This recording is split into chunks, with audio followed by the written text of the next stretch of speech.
Now, I mean, people can drive you nuts, Johnny, you know? Yeah. Like the other night I went into a place, I asked the bartender for a double. He brought out some guy who looked like me.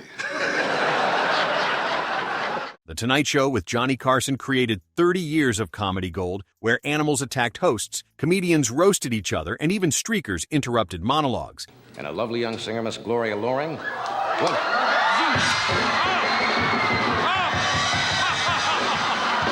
These are the funniest moments on Johnny Carson. Betty White's Tonight Show appearance. I think the last thing we did was the famous restaurant sketch from Malibu during the high tides a few years ago, when all the water was coming through. We did several of the Mighty Carson art players. Yes. Every time Johnny gets the end to take his clothes off, he calls me, and we either do the First Lady in the Locker Room, or we did the Tarzan sketch, Adam and Eve. Adam and Eve, and the water thing. Well, there are certain people you feel have an affinity for. That's nice. Old broads are the best, don't you think? No, I didn't say that.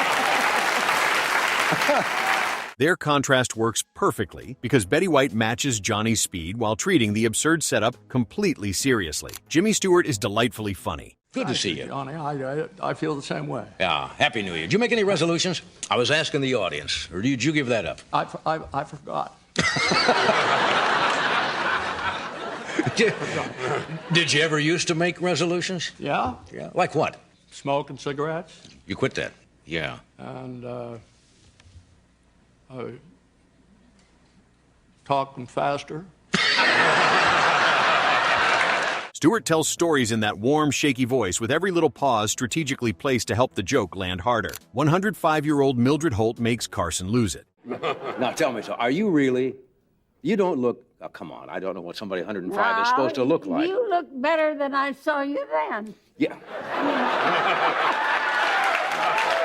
105 years. When were you born? 1882. How many have you had that are over 105? You're the oldest person I have ever met and ever had on this show. That's the way it is at home. I'm always the oldest one they ever met. Somebody told me you wanted to ask me some questions. Is there... Well, I hear you've had, what, 3, 4 wives. Well, That's great. Really? Good for you. Oh, thank you. Thank you. That's... Mildred talks to Johnny like they're old friends, catching him completely off guard with her casual confidence. Carson gets streaked mid-monologue. They held it 80 years until they invented the airplane, and then they sent it on. We have an interesting show tonight. Maybe. We have Mr. Michael Landon with us. We have Carl Reiner, beautiful young lady. Joanna Cassidy is here, and a lovely young singer, Miss Gloria Loring.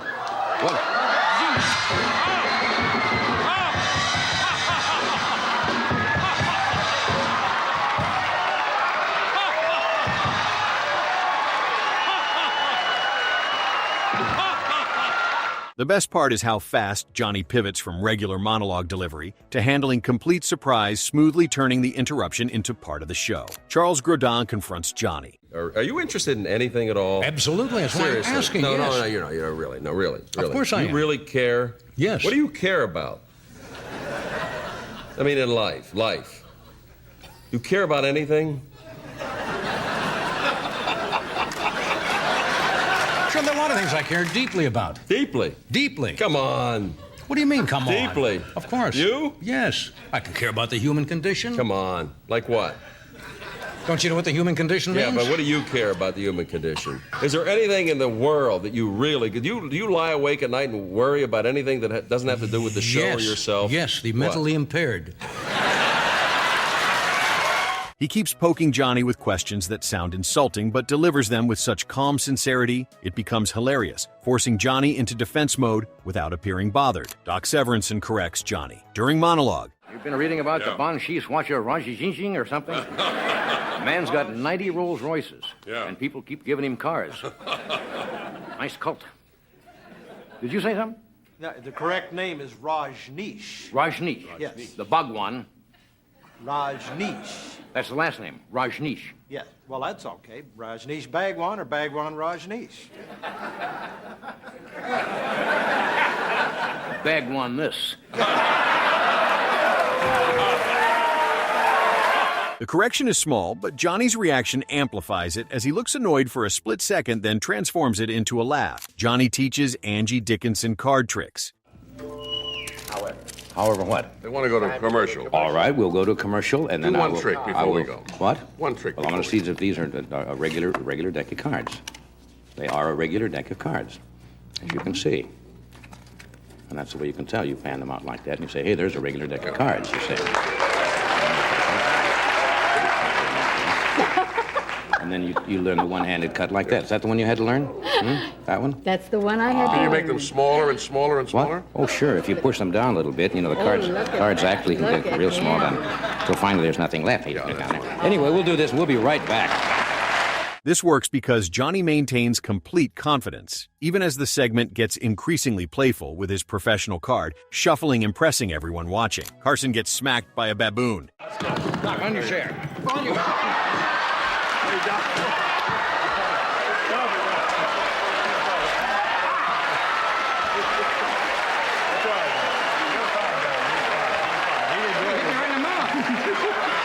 Didn't you hear the bell? Johnny, I do.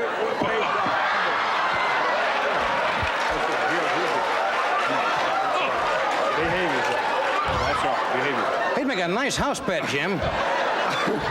Animal segments carried inherent risk, making this one land with explosive impact as Johnny tries maintaining bravery while the baboon clearly has different plans. The Burt Reynolds walk out. Would you welcome Mr. Burt Reynolds?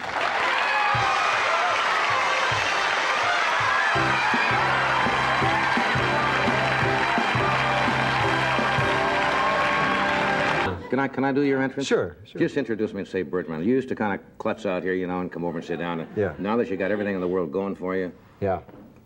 just I'll say introduce Burt you. Reynolds. Okay. It's just so cool. Okay. Burt Reynolds.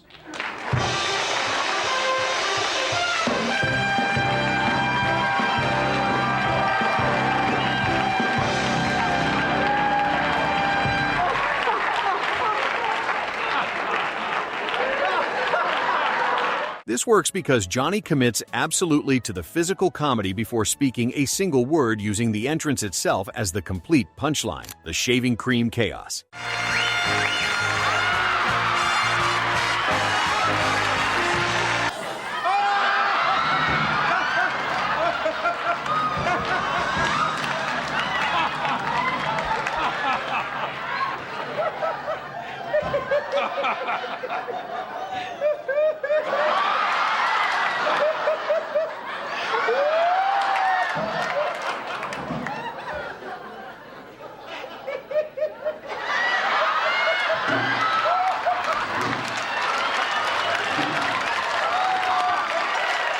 This represents peak Carson chaos, where the mess itself becomes the primary joke. Once shaving cream starts flying, the show abandons all structure in the best possible way. Johnny doesn't resist the chaos, but strategically joins it, amplifying the hilarity. Johnny steals Letterman's truck. Now, let's get to the truck. Yes, sir. What kind of truck is it? Your Honor, tonight you're going to hear a story. No, I don't want to hear the story. What kind of truck is it?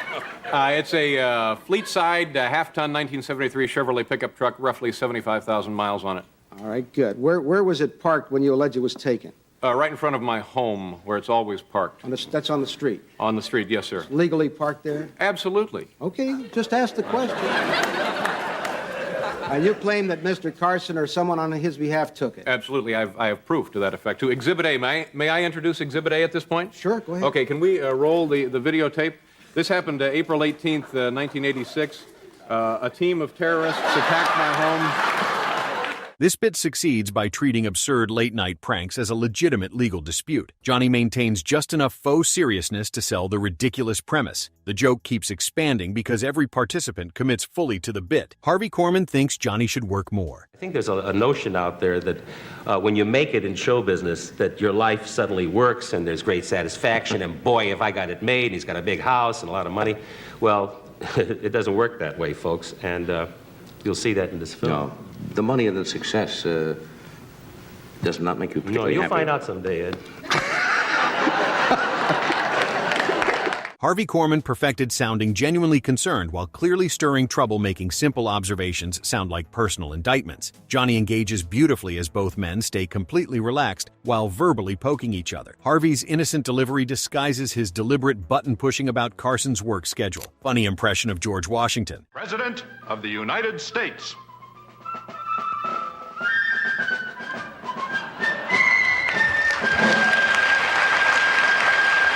We'll begin the questioning with Everett Barnstable of the Portsmouth Gazette. Portsmouth Gazette.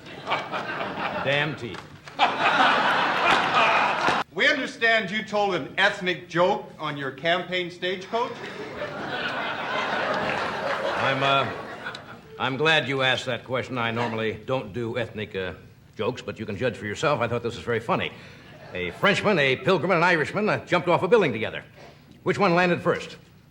Pilgrim. He stopped for directions.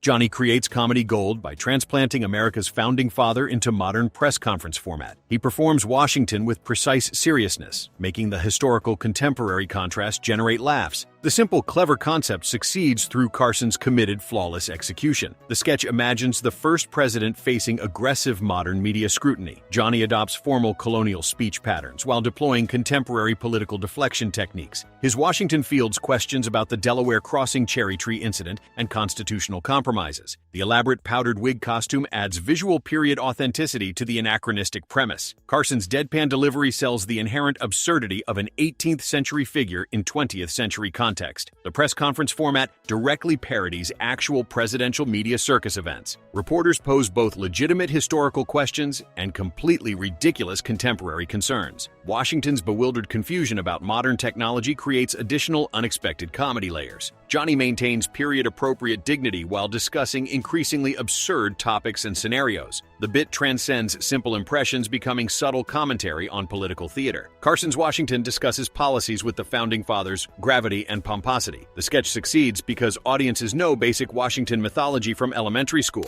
Bob Newhart doesn't need Johnny. Okay, who's next? What are the dates in February? Well, it doesn't matter. It doesn't matter. Then I would be plugging it. He means what he says. Yeah. He did come here to be... I didn't even prepare any notes for tonight. To be shoddy or crass or commercial or anything like that tonight. Your show, and I've seen it, I see it quite often, is still in the top, 10 shows in the country, isn't it? Fortunately, yes.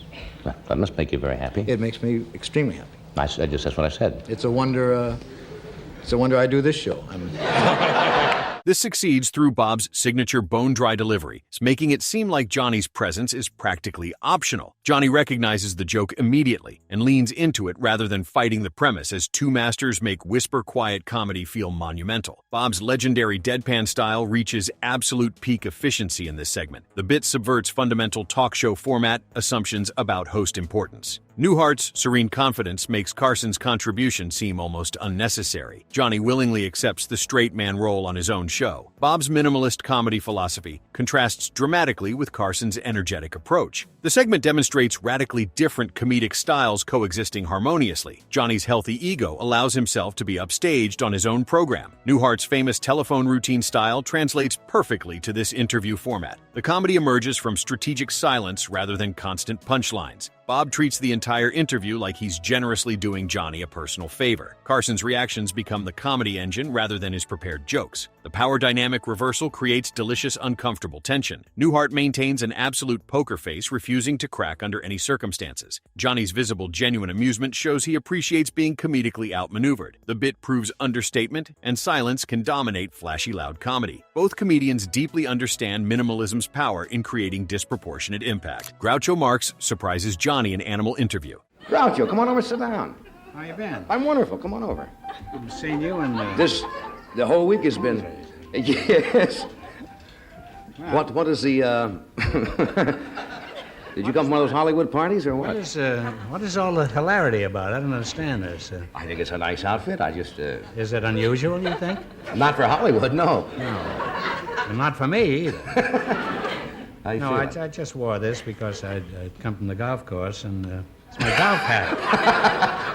The surprise completely transforms the segment's energy in one electric instant. Johnny transitions from managing routine animal segments to reacting to comedy royalty, appearing as his face reveals he knows the moment just became historic. Groucho's completely unexpected entrance electrifies the studio instantaneously. Carson's authentic surprise registers unmistakably across his features. The animal segment was standard Tuesday fare until Marx materialized. Groucho's iconic grease paint mustache, ever-present cigar, and distinctive crouch are immediately recognizable. unrecognizable. Johnny shifts from professional host mode into genuine awestruck fan mode. The comedy legend's presence elevates ordinary segments into legitimate television history. Carson grew up idolizing the Marx Brothers, making this encounter deeply personally meaningful. Groucho's rapid-fire wit meshes perfectly with Johnny's elite improvisational abilities. The two comedians represent different entertainment eras connecting through shared mastery. Johnny's profound respect for Groucho emanates through every reaction and response. The bewildered animal handler becomes completely forgotten background decoration. Marx delivers trademark devastating insults and absurdist observations without missing a beat. Carson temporarily abandons hosting responsibilities to simply bask in the master's presence. The spontaneous, unrehearsed quality makes it feel less like television and more like witnessing privilege. Johnny's laughter sounds genuinely delighted, rather than professionally manufactured. Groucho's advanced age hasn't diminished his legendary comedic sharpness one bit. The moment represents beautiful generational comedy continuity and torch passing. Carson treats Marx with reverence while maintaining comic momentum and energy. The surprise transforms a routine Tuesday broadcast into an unforgettable, legendary television moment. The Tonight Show with Johnny Carson showed that the funniest moments come from perfect chemistry, unexpected chaos, and a host willing to let anything happen while making it all look effortless, whether getting attacked by baboons or upstaged by comedy legends. Which Johnny Carson moment do you think was the funniest? Let us know in the comments, and don't forget to subscribe for more unforgettably hilarious Tonight Show moments.